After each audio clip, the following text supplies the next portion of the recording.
పెట్టారు, 40 days పెట్టారు. ELF పర్వాలేదా మీకు?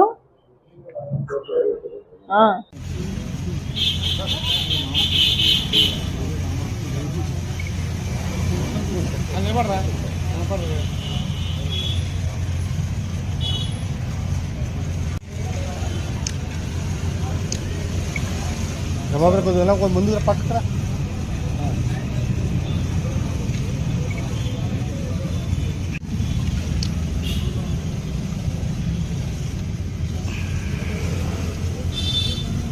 ఓకే.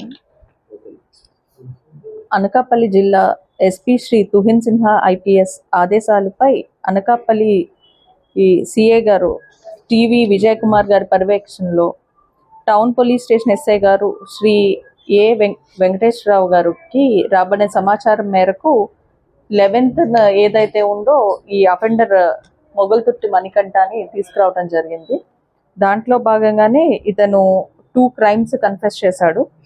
దీంట్లో 2 బైక్స్, ఒక జత చెంప సవరాలు, ఒక జత బంగారు చెవిదిద్దులు, ఒక బంగారపు గొలుసు అండ్ ఒక ఆకుపచ్చ రంగు ఐఫోన్ స్వాధీనం చేసుకోవడం జరిగింది. ఇతను habitually is a suspect. And ఇతను ఏదైతే ఉందంటే ఒక దాబా దగ్గర ఈ కార్ అద్దం బద్దలు కొట్టేసి ఈ క్రైమ్ ప్రాపర్టీని తీసుకుపోవడం జరిగింది. దానిపైన మేము కేసు ఆల్రెడీ రిజిస్టర్ చేసాం, క్రైమ్ నెంబర్ 467/2024లో. సో ఇతను వెంటనే అబ్స్కాండ్ అయ్యాడు. అతన్ని మళ్ళా మేము ఒక వ్యాలిడ్ ఇన్ఫర్మేషన్ ప్రకారం పట్టుకోవడం జరిగింది 11th. Anakapalli town, but Kothakota and surrounding areas లో.